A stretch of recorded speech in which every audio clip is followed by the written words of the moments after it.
তিথি অবরোধ করে কি বলছেন আহতরা আর জনভোগান্তি তৈরি হচ্ছে কিনা বিস্তারিত কি দেখছেন একটু জানাবেন আমাদের। সোহার যেমনটা জানেন আহতরা কিন্তু মোট ৩টি দাবিতে এই শাহবাগ যেই মোড় রয়েছে সেটি কিন্তু অবরোধ করেছে। প্রথমত আওয়ামী লীগ নিষিদ্ধ, জুলাই সনদ বাস্তবায়ন এবং আহতদের উন্নত চিকিৎসার জন্য। মূলত এই ৩টি দাবিতেই কিন্তু তারা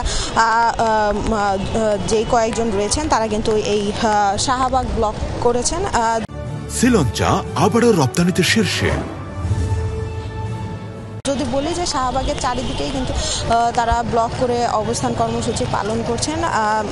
তারা আহতরা বলছেন কোনো দলের ব্যানারে জুলাইকে তারা হারিয়ে দিতে চান না। তারা যে তাদের সাথে কথা হয়েছে কিছুক্ষণ আগে, তারা বলেছেন যে আহতদের বেঁচে থাকতে হলে আওয়ামী লীগ এবং তাদের দোসরদের কোনো ক্রমে পুনর্বাসন করতে দেওয়া সম্ভব হবে না এবং আওয়ামী লীগের নিষিদ্ধ ঘোষণা না হওয়া পর্যন্ত তারা এই রাজপথ ছাড়বে না বলেও তারা আমাদের জানিয়েছেন।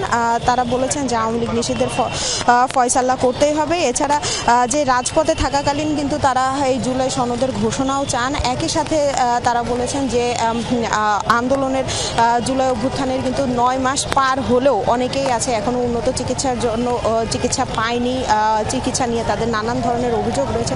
তারা কিন্তু এটিও বলছে যে উন্নত চিকিৎসার জন্য কিন্তু তারা যাদের দেশের বাইরে প্রয়োজন তাদের দেশের বাইরে পাঠাতে হবে।